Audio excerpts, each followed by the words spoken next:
recording now. Over to Anna. Good morning from Michigan, or afternoon or evening, depending on where you are in the world. So thank you for everyone joining us. Thank you, Neil, for getting us kicked off with some great instruction. So I do want to share with you all that I have 3 different monitors that I'm working from. So if you're watching me on the video at all and you see me looking like way up like this, I promise it's not because there's something on my ceiling. It's because up this way is actually where you all are, and up this way is where the slides are. And so I always like to make sure and let everybody know, so you're not wondering what's going on. I also have 2 cat office assistants. So if you hear some meowing in the background, they're just very excited to share this training with you today. So we are gonna get started here. I'm gonna share my screen.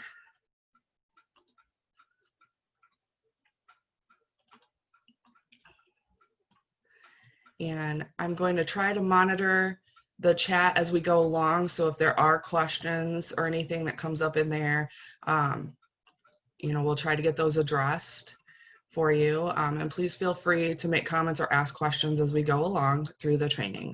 So today we're going to be covering the JCI course on project management. And this course is specifically designed to help us learn about project management in relation to the Active Citizen Framework. So I hope that's something that you're all at least a little familiar with. If you're not, no problem, because we will be talking about what that is today, looking over the diagram, and I'll make sure that you get all the knowledge you need on the ACF, or Active Citizen Framework. So as Neil said, just to introduce myself a little bit, I am from JCI, Michigan, in the United States. I live in Kalamazoo, and in Michigan, we like to do the little hand thing. So I live down here because our state is shaped like a hand. And so I am the Communications and Technology Director for JCI Michigan this year. If you follow us on social media, Facebook, Instagram, Twitter, LinkedIn, I'm managing all of that with a team of members from across the state, and as well as all of our technology needs. So running meetings like this within the state organization as well. And I've been a JC for 10 years, and I am really excited to be able to share those experiences with all of you.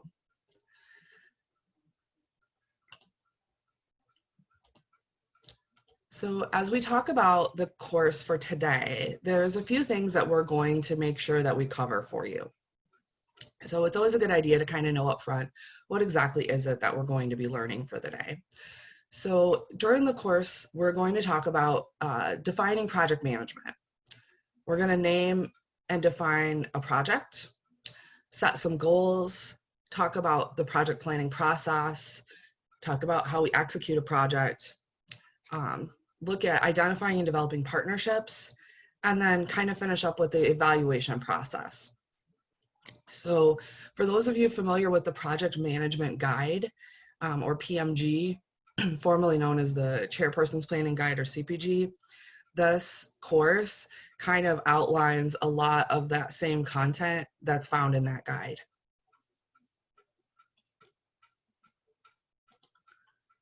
So at the end of this course, you're going to be capable of creating a project statement, defining your objectives, planning your action steps, identifying and targeting partners, and evaluating the project for its successes. So let's talk a little bit about what is a project. So does anybody have an idea about what is a project? And you're free to, you can unmute and share loud or put in the chat.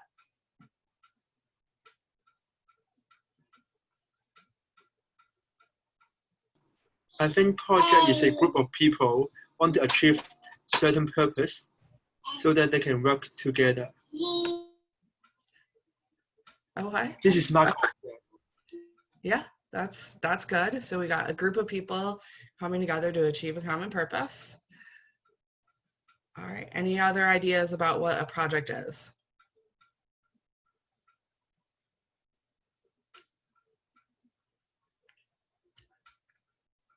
Oh God, I'm seeing an impactful event, planning and implementing a program.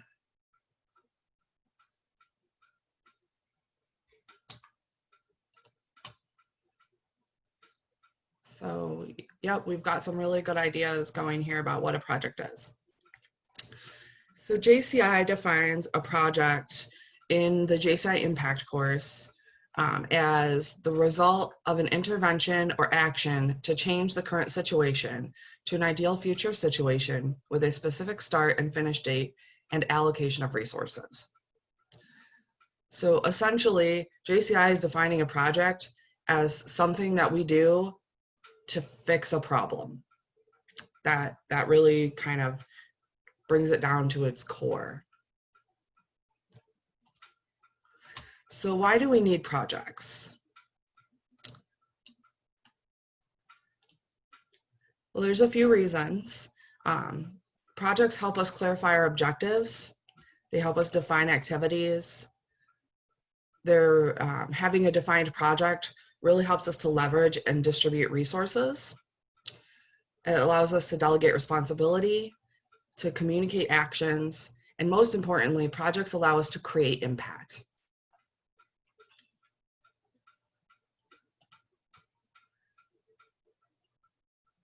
So next we're going to look at specifically what is project management. So project management is the process and activities of planning, organizing, motivating, and controlling resources, procedures, and protocols to achieve specific goals. So basically, it's all of the things that we need to manage in order to make sure that our project is successful.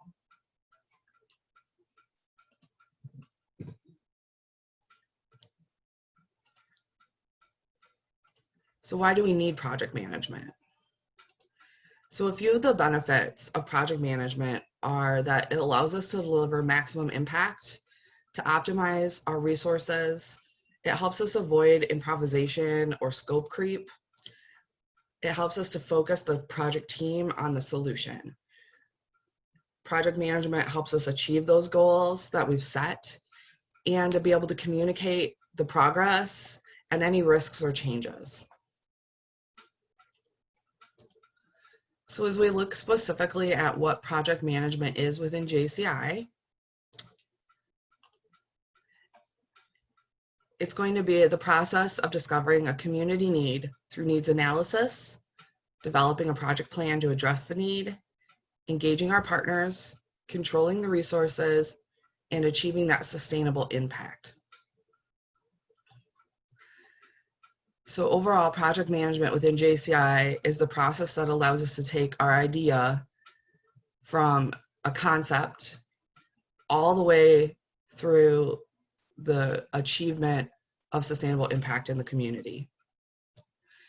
So do you think that based on what you knew about project management before we started the course and what we've talked about so far, do you agree with this definition of project management within JCI? And you can go ahead and put responses in the group chat here. I think in my experience, as JCI has a short year, we only have 1 year to do each project. Mm-hmm. It is not easy to, it's only easy to analyze the needs of the communities, but not develop a sustainable plan. You need 2 or 3 years to do so. So it is not easy for us to do a sustainable impact in 1 year project. Okay. Yeah, it can definitely be difficult depending on the nature of the need to create that full impact within a year. But overall, I'm seeing that a lot of us are definitely agreeing with this being a good definition of project management within JCI.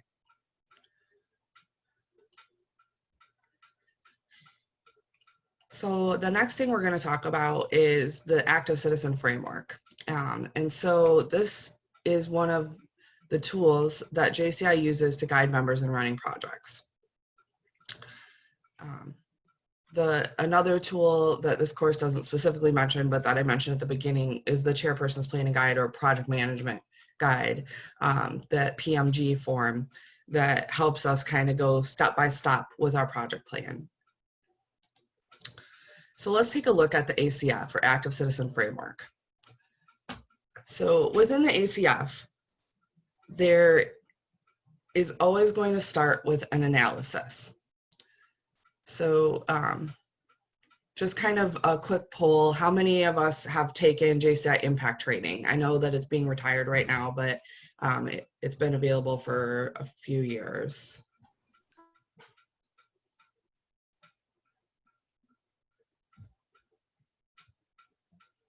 Okay. Yep, awesome. I'm seeing a few of us have taken it. Great.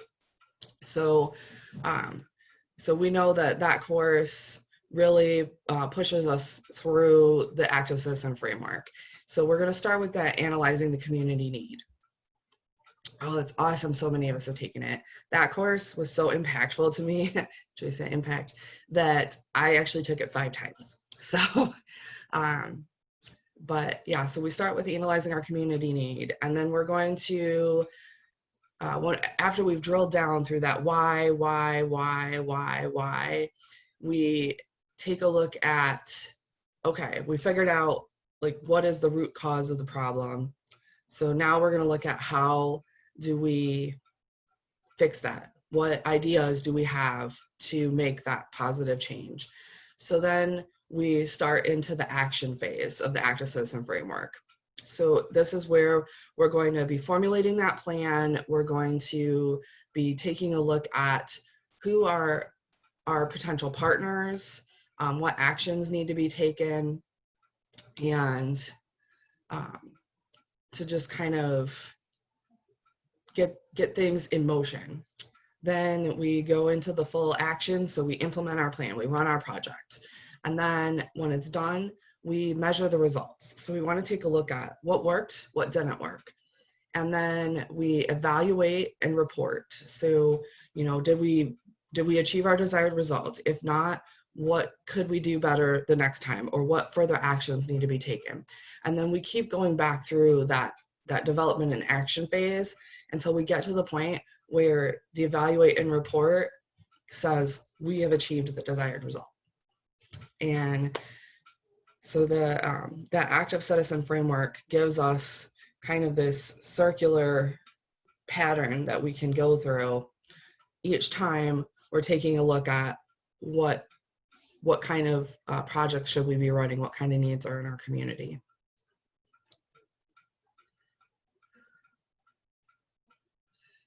Oh, thank you, Marco, for sharing the project management guide. Much appreciated. And so if we take a look at traditional project management, it's a very similar model to the Active Citizen Framework. So we have our initiation phase, and this is where the needs analysis happens. So we want to understand why a project is needed and come up with our initial ideas to tackle the root cause. Then we go into the planning and design. So the formulation of our plan, what kind of solutions do we need to have here to resolve the root cause issue? Looking at the Active Citizen Framework, you know, what do we need to work through in terms of planning and design, and who will we be working with? Who are our potential partners? Then we go into the executing phase. So this is where you run the project. Into the monitoring and controlling phase. So this is that post-project phase where you're looking at, you know, what were the results and how did the project go? Are we on track? Are we meeting the objectives, or did we meet the objectives? And then into the closing phase where we see specifically, did we meet the overall objective, or do we need to go back to planning and design and continue through? So it's important to remember, though, that not every project that we run is going to include every one of these stages. So sometimes a project may terminate before its conclusion, and some will continually repeat that planning and design, executing, monitoring, controlling multiple times before they get to the closing phase.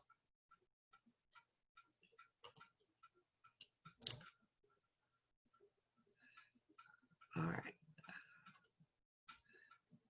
So are there any questions up to this point? I want to make sure we pause a moment for that.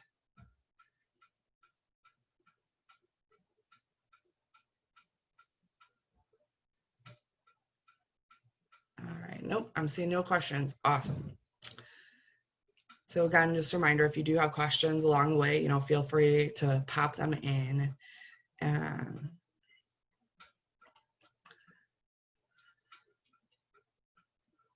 So next, we're going to move into the second module here, and we're going to talk about defining our project.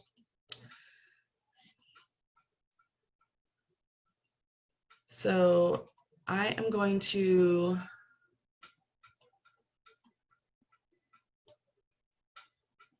add a file into the chat here on the participants manual.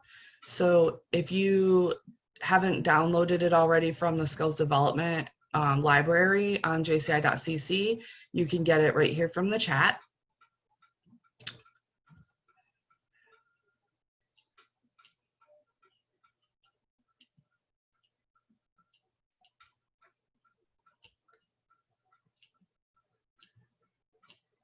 And let's see.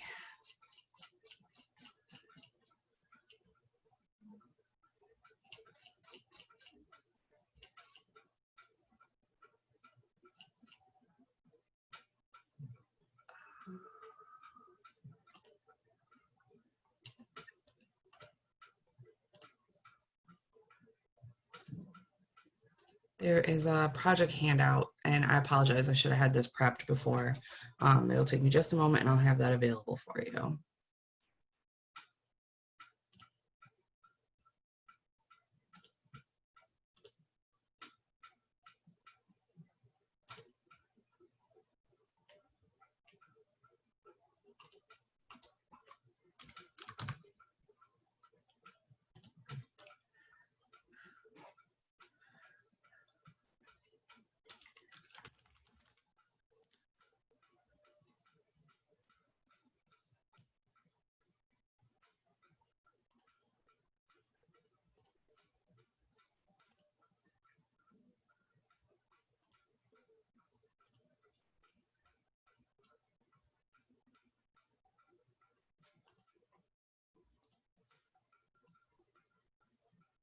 Okay, so you should also see the handout file popping into the chat here.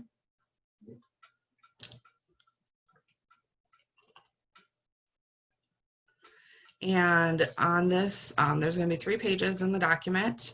And the first page is going to give you the root cause information as we look at a project.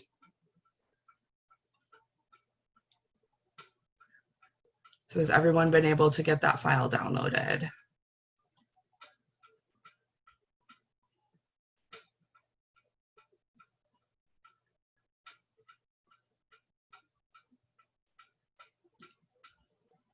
Okay, awesome. Starting to see some yeses there.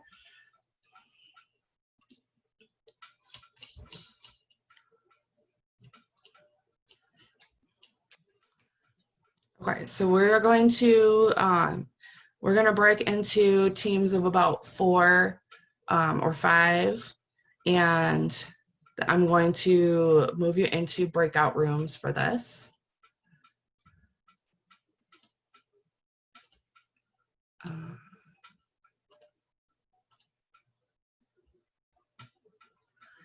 And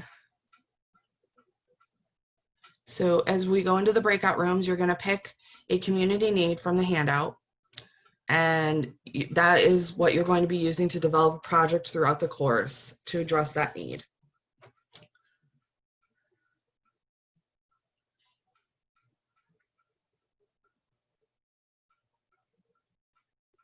So in this initial breakout, you're going to take, we're going to take about 5 minutes, and you're going to talk through the different root causes and make a decision about which one you're going to address as your project.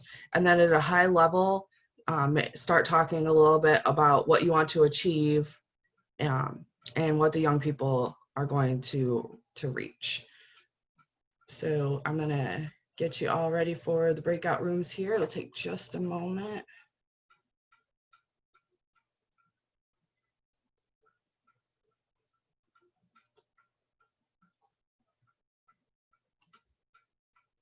Let's see. Actually, I think Neil, I'm gonna need you to set up the breakout rooms.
Should take just another moment here. We'll have the breakout rooms going. So thanks everybody for your patience.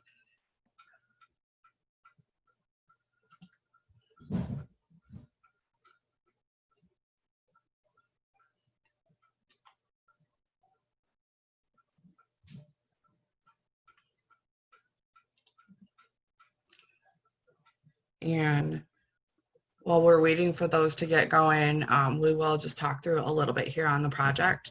So your team attended a JCI Impact and has identified a community need in your area as youth unemployment.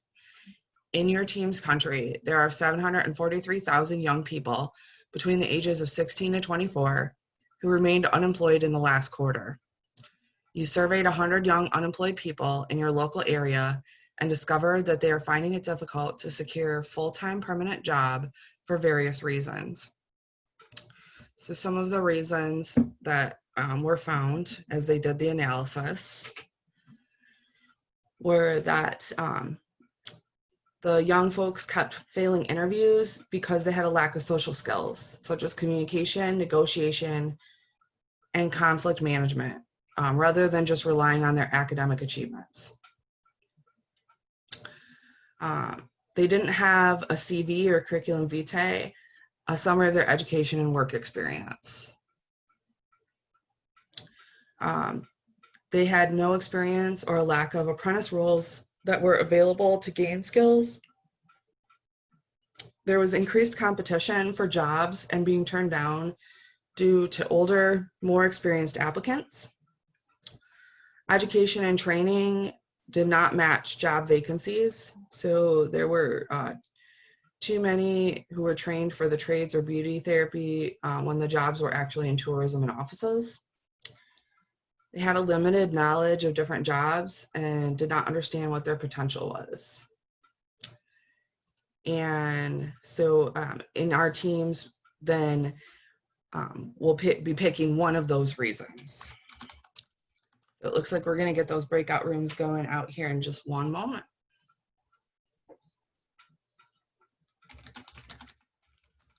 So, everybody, I'm trying to get the breakout rooms up and running, but for some reason it's causing me a little, I can't find the breakout rooms that are normally on the bottom. So I'm just going into our settings just to double check to say that I haven't done anything silly, which I haven't.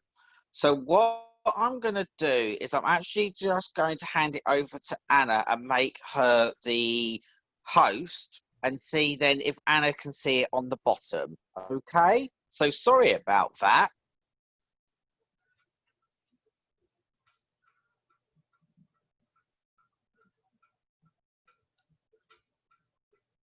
Anna, do you see it okay? Oh, yep, now I've got breakout rooms. Great, hooray! Woo! I hope everyone's enjoying the training so far. It's very exciting, isn't it? Yeah, sure. Yes. All right. Yes. So we're gonna head into our That's the- rooms and That's we the will, spirit. Well, have fun in your breakout rooms. Yep. Don't forget, everyone needs to participate in order to get the credit. And where you're all experienced JCs, I recognise many of you from our other trainings. I'm sure that your breakout rooms are going to be incredibly productive. awesome. So we'll take about 5 minutes and in our breakouts and decide, you know, which one of these root causes we're going to address. So we'll see y'all back here shortly. See you all soon. Have fun.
Hello, everybody. Hope everyone enjoyed the breakout session. Enjoy. 5 minutes Finished so quick. Okay. Yeah, well, as leaders, you have to think on your feet very quickly, don't you? Definitely, 你 definitely. 可以我開啊。 It's a great leadership skill to have, to be able to think on your feet and to be able to work collaboratively with other members very quickly.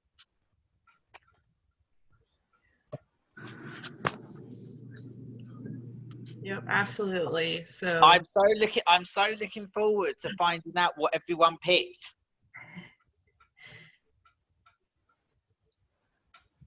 all right, so now we are going to dive a little bit into planning methodology and learn some skills that are going to help us as we plan our projects in our groups.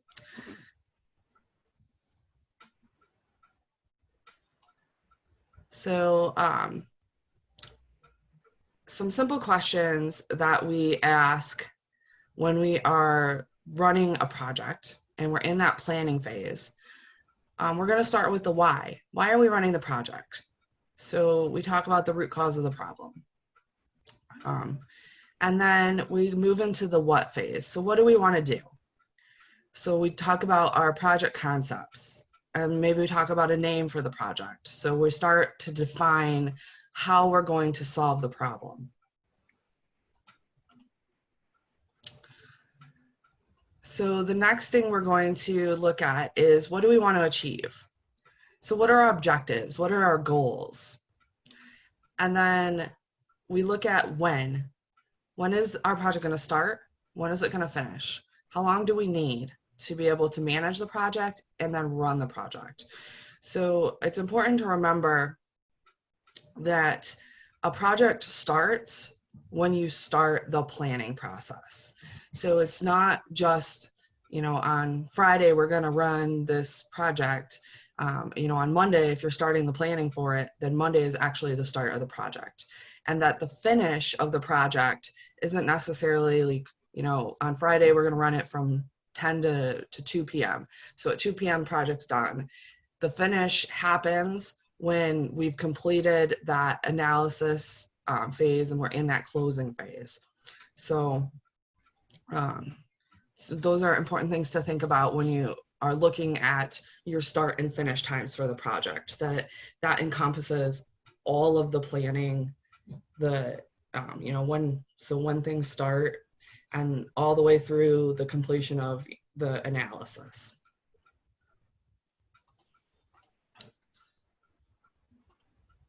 So this really cool quote from Stephen Covey, and if you aren't familiar with who he is, Stephen Covey founded a company that is well known for their skills development courses, as well as especially in organization, and along with his partner Franklin Covey, planners and notebooks, organizational tools are used worldwide. So it's important to remember that the key to creativity is to begin with the end in mind, with a vision and a blueprint of the desired result. So think about your desired outcome. What is the ideal state? Where do we want to be when we've achieved everything that we're looking to?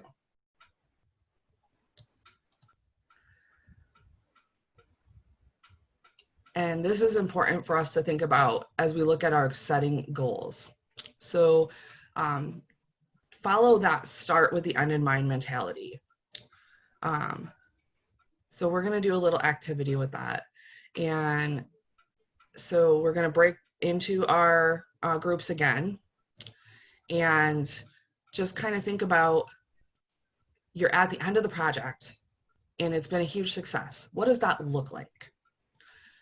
So we'll take a few minutes to do that. And at the end of your discussion, make sure that you have, as a group, decided what are 2 of the most important indicators of success in your project? Like, what are the two most important things that you envision as, wow, we've done it. We have achieved exactly what we were looking to achieve with the project. So we will head back into our breakout rooms, and again, we'll take about 5 minutes. If you are finished with this activity though, before the 5 minutes is up, feel free to return back to the general room here. So we'll see y'all in a minute.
welcome back, everybody.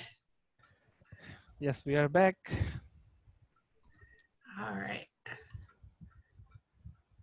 So hopefully you were able to get your vision of the end all set for your project. Yeah, my group had great ideas.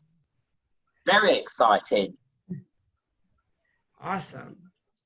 So the next phase we're going to go into in our objective setting is to talk a little bit about SMART goals. So SMART is an adjective that we use to as a tool to help us with our goal setting. So when we talk about SMART goals, we want to make sure first that our goals are specific. So make sure that we have targets of what we're looking to improve. We want to make sure they're measurable. So our goals should be quantifiable, or at the very least have an indicator of what is progress along the way. We want to make sure that goals are achievable, so that we can complete those objectives along the way. It's important to make sure our goals are relevant. So stating the results that can be realistically achieved with our available resources. And we want to make sure that our goals are time bound. So when do we need to have these results? So using this SMART guide will help us in setting our objectives effectively and making sure that we're achieving our desired goals. The cool thing about SMART is that it's not just for JCI. This is a really amazing tool that you can use in your professional lives as well, and in your personal lives too. And I know I use SMART goals every day in my job. And so it's, once I learned about these several years ago, was a big game changer. So make sure that we're using SMART when we are doing that objective setting. So as we're setting our objectives and envisioning that end result, those are important pieces of defining our project. So the next thing we're going to do is write a short statement that explains what the project aims to achieve. Decide on 2 or 3 high-level goals for the project and give our project a name. So we're going to go back into our breakout groups to do this, and we're going to have about 5 minutes to go through. So we want to make sure that we're getting those 2 or 3 high-level project goals, that we are giving our project a name, and that we have a short statement that explains what our project aims to achieve, otherwise known as a primary purpose. What is the reason we're doing the project? So we will head back into our breakout rooms.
right, welcome back again, everybody.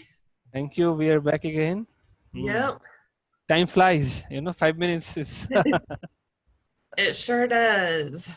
Thankfully, in real life, we have a lot more than 5 minutes to work through these aspects of project planning.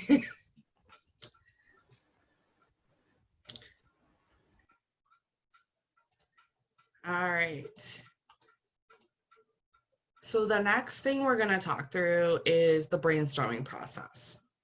So you all now have your project and goals in mind, what you're looking to achieve with the project. And now we're going to look at some ways to deliver the project. So right now you've got some high level goals set, and that's really awesome. We're going to dive a little further though into the details. And we're going to use a tool known as brainstorming to get us started. So we're going to go through the process of brainstorming together and learn a little bit here on that. So brainstorming is a creative technique that's used to find a conclusion for a specific problem by spontaneously gathering a list of ideas contributed by all members. The term was popularized by Alex Osborne in the 1953 book, Applied Imagination. Osborne claimed that brainstorming was more effective than individuals working alone while generating ideas. Today, the term brainstorming is commonly used as a catch-all for group ideation sessions. Brainstorming can be done in a variety of ways. So today we're going to use a method of working individually and then coming together with our individual ideas in our teams again. So if we were together in a room, I would be giving you all some Post-it notes to work with, but in our virtual space, you can take some notes however works the easiest for you. But what we're going to do is take a couple minutes here and think about some of the key tasks needed to run the project. So go ahead and we'll just take a minute or two here, and you can write down your ideas on a notepad or type them on your computer or whatever is the easiest for you.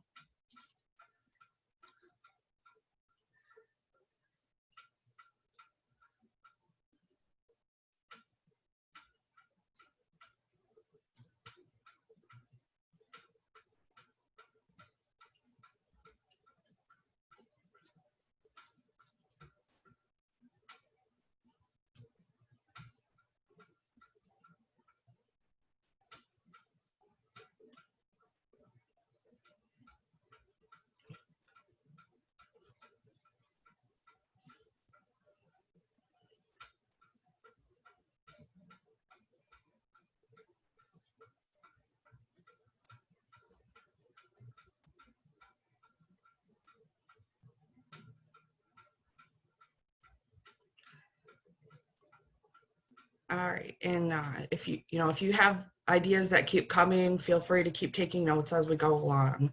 But when we come back together in our groups again, you'll be taking these ideas that you're writing down individually and pulling them together to start the beginnings of your project plan. So, what steps are you going to need to do? What things are going to be needed?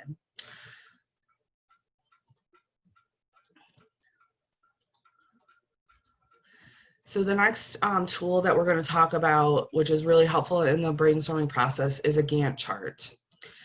And the Gantt chart is used as an organizational tool to help us track when our steps, what we need to do along the project, when does that need to happen, what does that look like, when does it start and finish, and kind of help us track the progress on that. So Gantt charts are a type of bar chart. They were first developed by Carol Adamiecki in 1896 and independently by Henry Gantt in the 1910s. They illustrate a project schedule, and they're commonly used now. There's also many software tools available where you can use Gantt charts. I know there are different Excel add-ons if you use Microsoft Excel to have those Gantt charts. There's a lot of other tools for project management that include templates for Gantt charts as well. One free option is mural.co. It's a website that lets you collaborate in a workspace, and you can use Gantt charts there. So the Gantt chart illustrates the planned start and finish dates for each action step in the project. On the left-hand side, you'll see the steps that are needed to complete a project, and across the top, you'll see the time scale. Each bar illustrates when a specific action step needs to be completed and how long it will take. You can use different colors to indicate who within a team will be working on those specific steps. If an action step is dependent on another action step being completed, then you can indicate that on the chart as well. Participants in the project should agree on a key for milestones throughout the project and select which key activities must be completed. These points should be shown on the graph as well. So as you look at the example here, the yellow triangle is indicating when those milestones need to happen. The green is indicating their planning phase things, blue for their marketing, and red for the development. And as you can see, some stuff is dependent on other things happening. So they have those blue arrows to indicate, you know, that like specifications have to be done before architecture can move forward. The planning has to be done before they can go into the development. Some things might happen concurrently. So you see there's some overlap in the planning and the detailed design, as well as the test plan and the development, and testing and Q&A and documentation. Preparation has some overlap as well. So the chart just is really helpful because at a glance you can see when things need to be done, what's reliant on each other, and overall what are your time frames for things. Once the Gantt chart is complete, the graph should be used to track progress at all the meetings related to the project so that you can ensure everyone is working according to the plan and meeting the key deadlines so that you can complete the project on time. So that's where it's especially helpful to see those milestones, where they fall in line, so that you know, are we on track with progress or are we falling behind on something?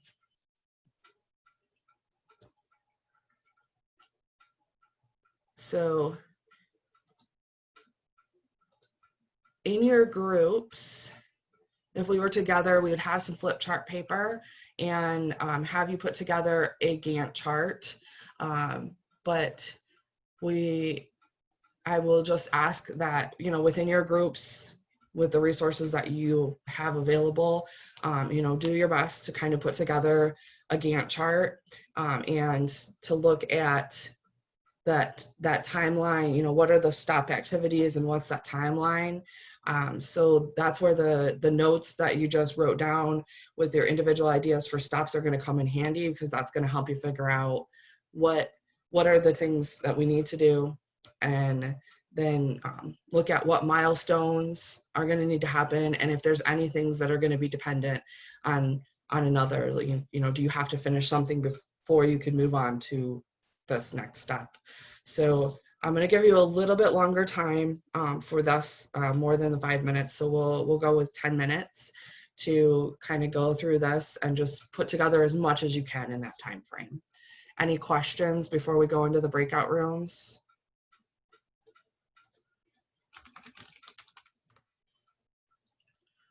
See, we did have a question about the website I mentioned. So it's mural.co.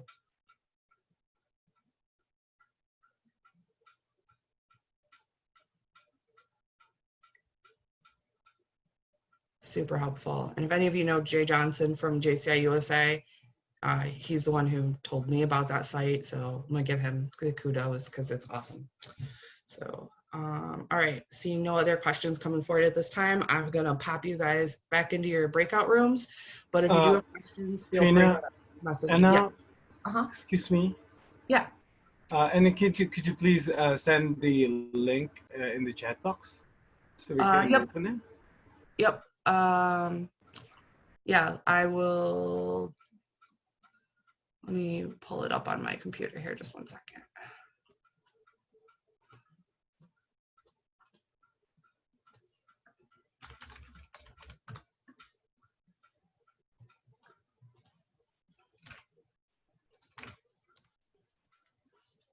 Okay, so that should be posted in the chat box now.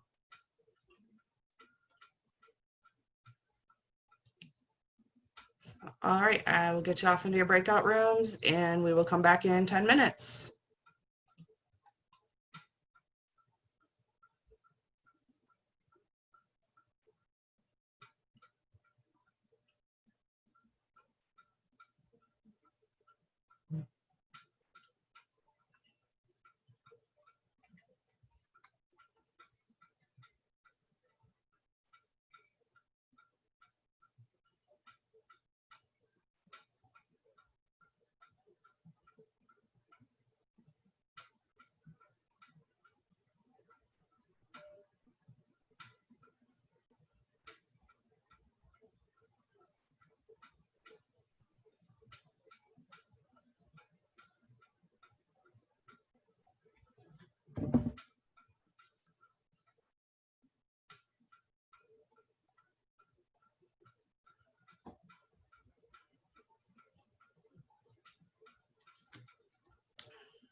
Good boy, Fletch.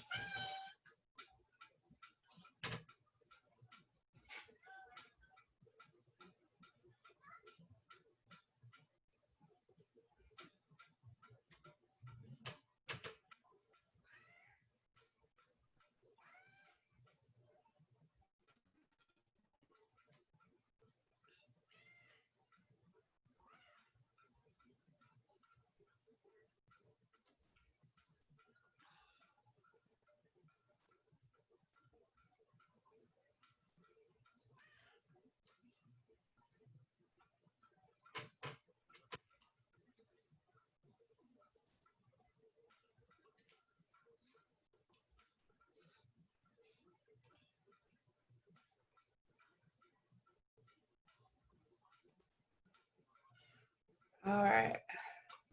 Welcome back, everybody. Okay, we are back. Yep. So hopefully you got at least partway through your discussion planning exercise, if not all the way through. I know that there's never enough time. So we're going to move into the next section of our learning here and talk about stakeholders and partners. So we're going to start out here with talking about what is a stakeholder. And it's not me with my beef later tonight. So stakeholders are people or groups that have or claim ownership, rights, or interests in a project and its results during the past, present, or future.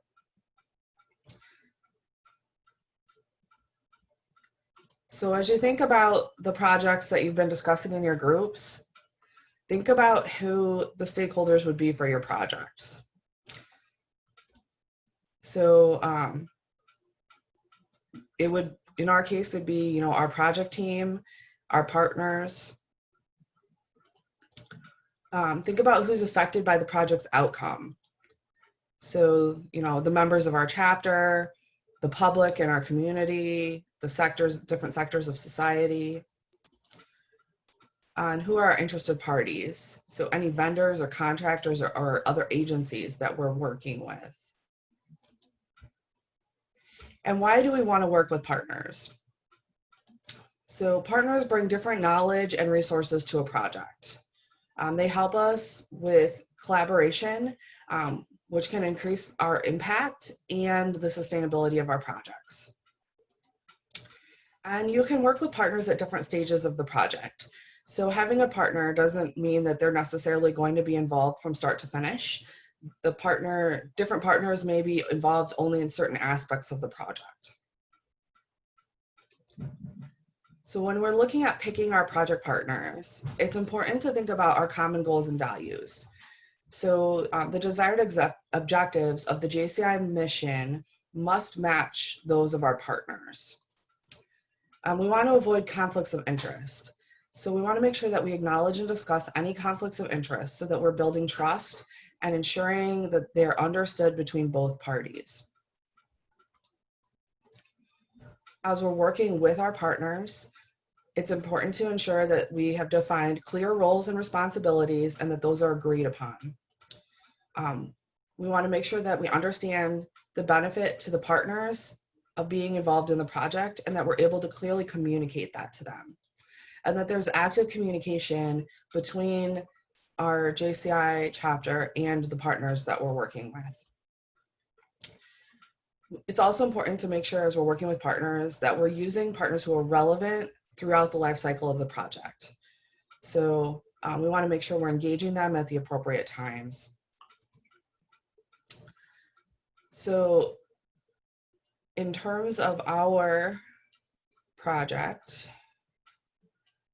there are 6 potential partners in our area that could have a positive impact on our group projects. So those partners being a school or university, a homelessness charity, government or city council, medium-sized company, a recruitment company, and the media. So it's important to think about these partners and how they could benefit the project and then which partner might be the most beneficial to approach, and how you would persuade them. So we are going to talk about that in our groups, but we're going to come back to that one on the group activity and continue to learn a little more about the process. So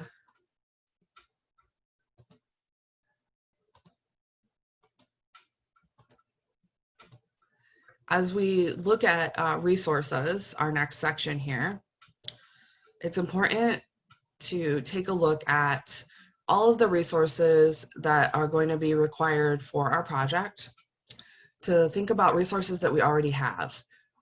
So what are things that we already have within the chapter? And then listing out the resources that we're going to need to obtain. So it's very common on a project that you may have some things you need, but then you have to go and get additional resources. Plan your requirements out for each task. Monitoring the use of resources throughout the project is going to be extremely important, and making sure that we have regular communication with the team about the status of resources. If you are not having regular communication, the team will start to feel disengaged. So it's important that a project manager keeps good communication going within the team and make sure that resources are on track. Budgeting is the next main area that we look at.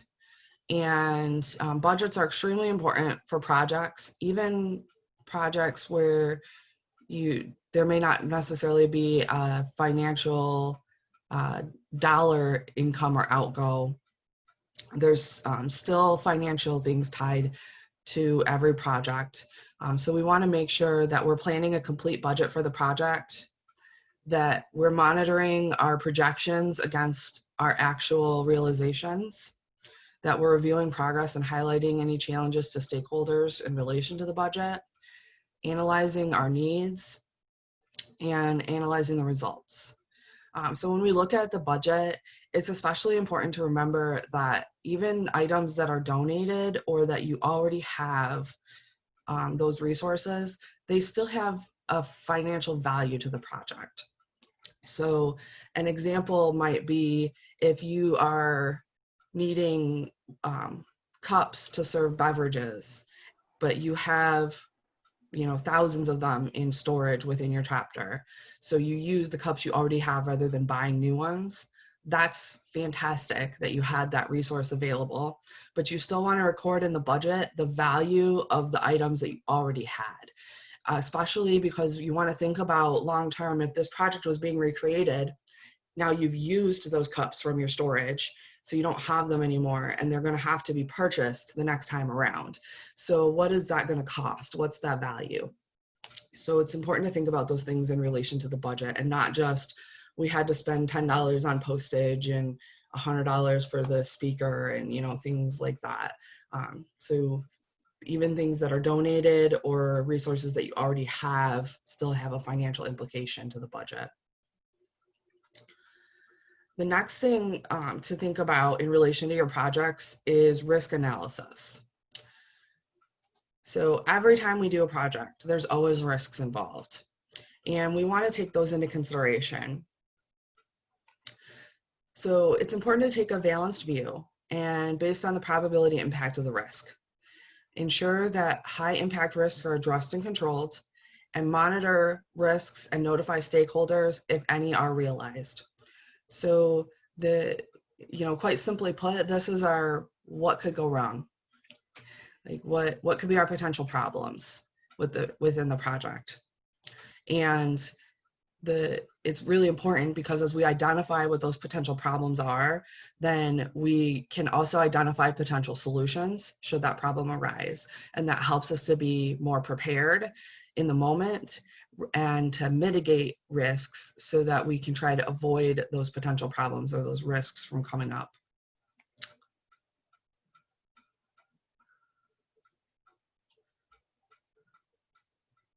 So we're going to go into our groups again for just a few minutes, about 5 minutes, and we're going to talk about who our best potential partners from the community could be. So again, that's our school or university, the homelessness charity, the government or city council, the medium-sized company, the recruitment company, or the media. So we're going to talk about, picking 2 of those partners that we identify as being the most important to reach out for our project. And then we're also going to talk about risks. So I'd like you to identify at least one risk that could be involved in the project and one potential solution for that risk. So any questions about what we're going to talk about in our groups this time? You got it? Awesome. So I'm gonna zoom you back off to your groups here and we'll see you in a few minutes.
right, welcome back again.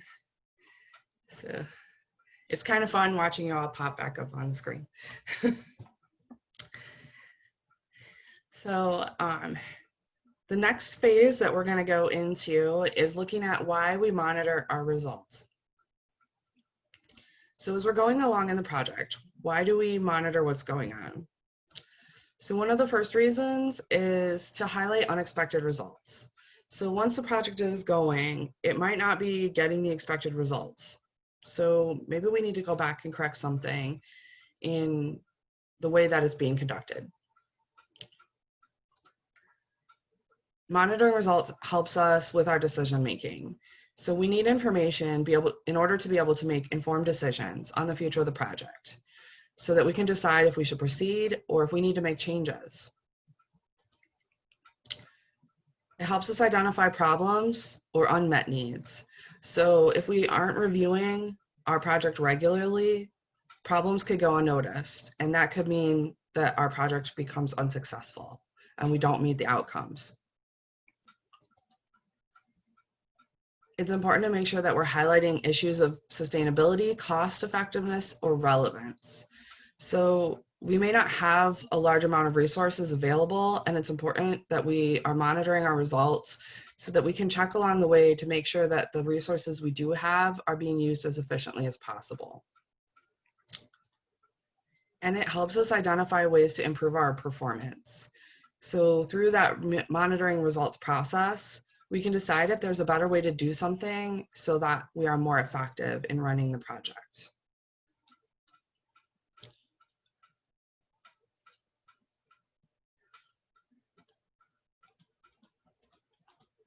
So let's talk about why we do evaluations on projects. So it's important to think about, why we evaluate. And the top reasons for that are to make sure, did we achieve the objectives? When we talk about our SMART goals, we make sure that they're measurable and that they're time bound. So did we reach the goal?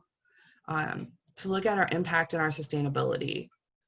So within JCI, the main aim of our projects is to create sustainable impact, and that should be the focus of our analysis. So did we actually resolve the root cause problem? And to make improvements on our future projects. So when we do our evaluations, we're looking at what worked efficiently and effectively, what could we have done different if we were doing this again? And that can help us the next time we encounter a similar situation to take those suggested improvements and implement them to see if they actually do improve the outcomes. So when we look at evaluation, it's important to think about what exactly should be evaluated. So first of all, effectiveness. Did we make an impact? What degree did we obtain our objectives? Our relevance. Did we make the right impact? Were the results of the project appropriate? Efficiency. Did we make good use of our time? Did we manage our resources appropriately? And did we deliver the project in the most cost-effective manner? We should be evaluating our coordination. Did the team work well together? Were there any gaps in the process? Could we replicate what was done? The coherence. So did the project make sense? Did it address the root cause that we started out to address? And looking at the coverage. So at the end of the day, how many people did we impact? And what was the impact that we made? Is it sustainable? How have we helped the people or the situation with the project?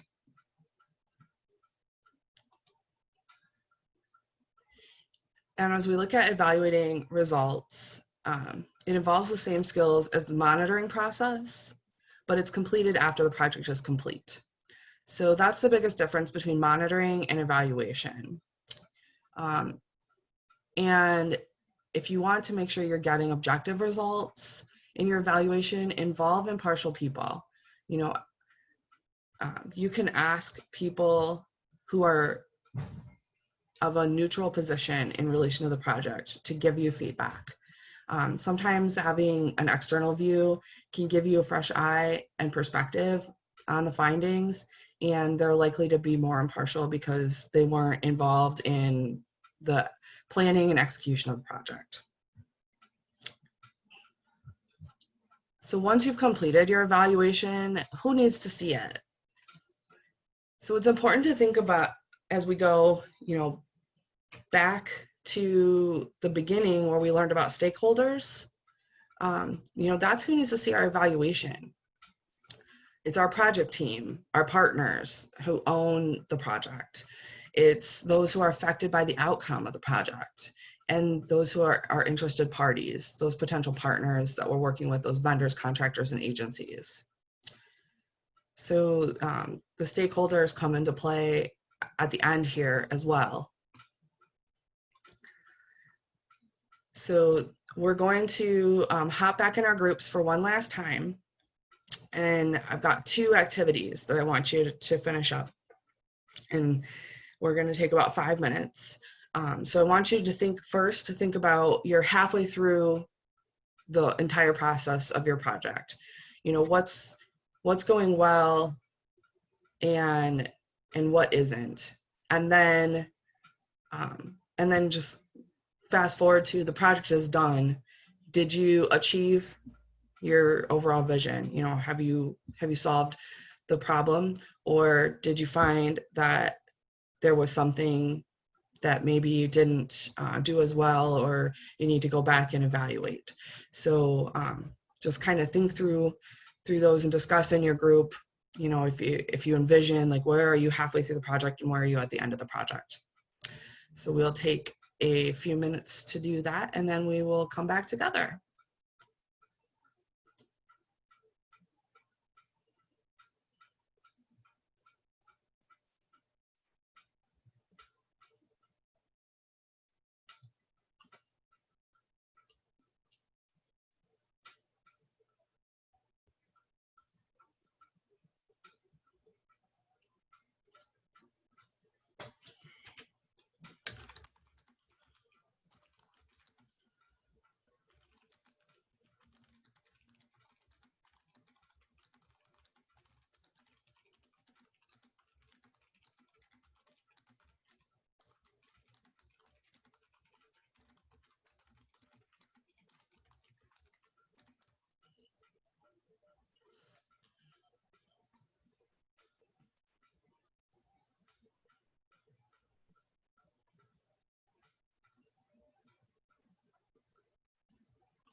right, welcome back, everybody.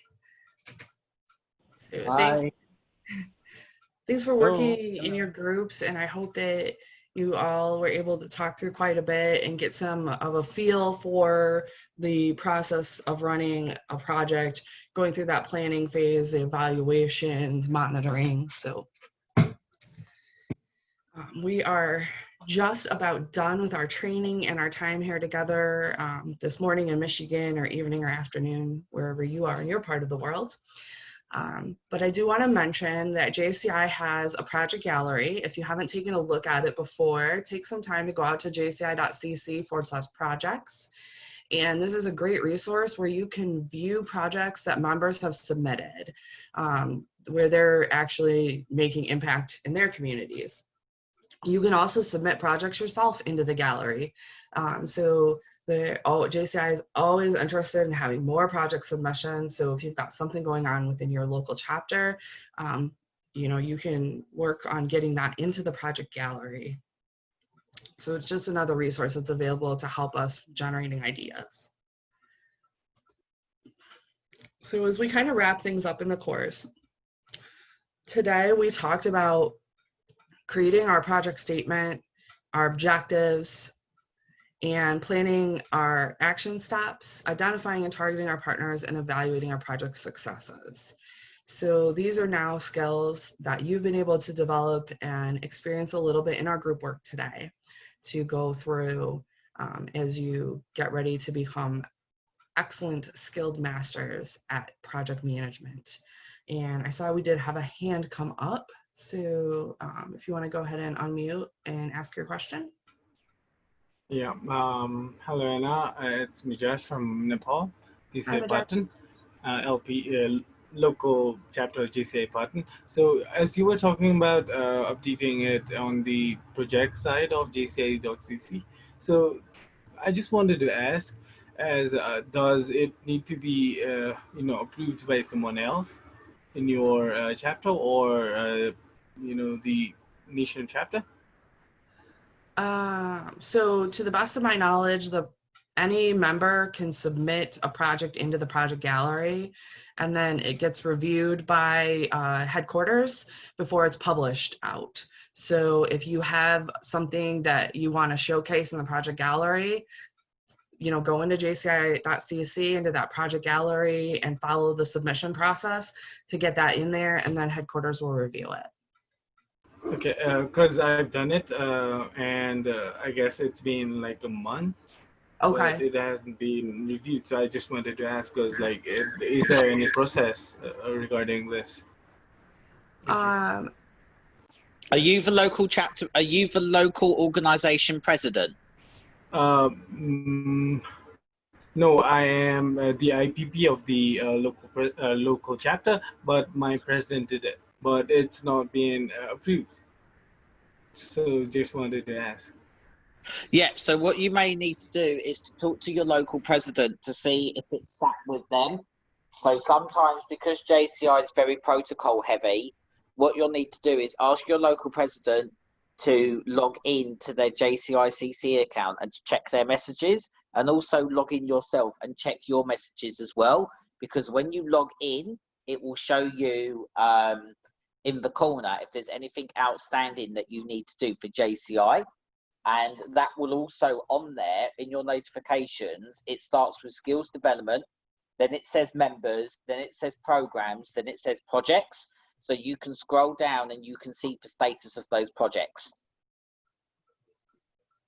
Thank you so much, Neil. Thank you, Anna. You're welcome. Yeah, if you get stuck on how to figure anything out with that, Mijash, feel free to reach out to me or to Neil, and we'll help get you pointed in the right direction with who to connect with. So I'll promise you, neither of us know the exact answer or can look on the backside, but we can help you get to the right people. So. Sure. Thank you so much. Yep. So yeah, are there any other questions that you guys have about the training? Anything that we've covered? Do you feel ready to go out and run a project?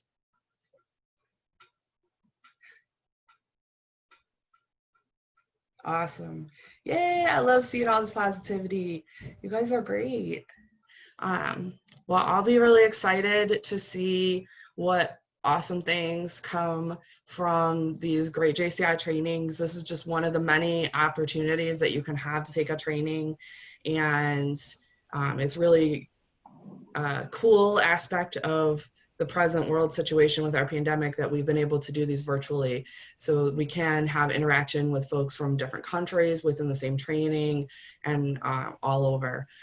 So if you're interested in having a training scheduled with your local organization, please feel free to reach out to me anytime. I'm certified to train all of the JCI courses. I will say that facilitator is one that we commonly get asked about running, and at this time it's not being offered virtually because the nature of the course does not lend itself to a virtual offering. But pretty much most of the other courses can be run successfully virtually, and we're happy to do those.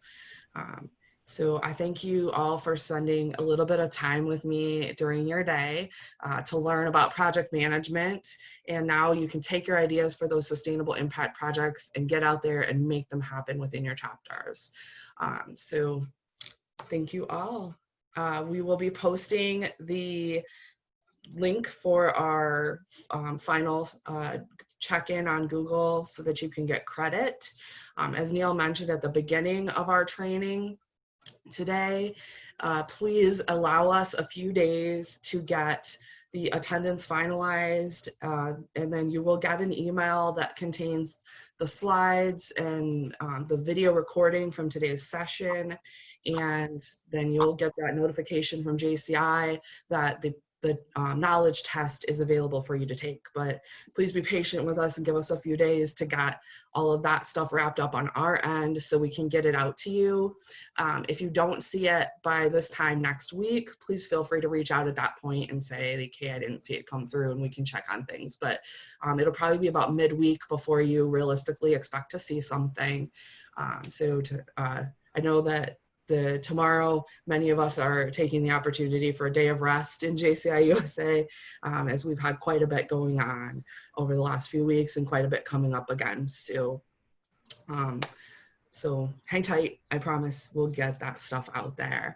And so we appreciate you all. And thank you again to Christian, our president from JCI New York and our host for today's session, and to JCI USA for helping us to bring this to fruition so we could get out there and learn about project management. Anything you want to wrap up with, Neil?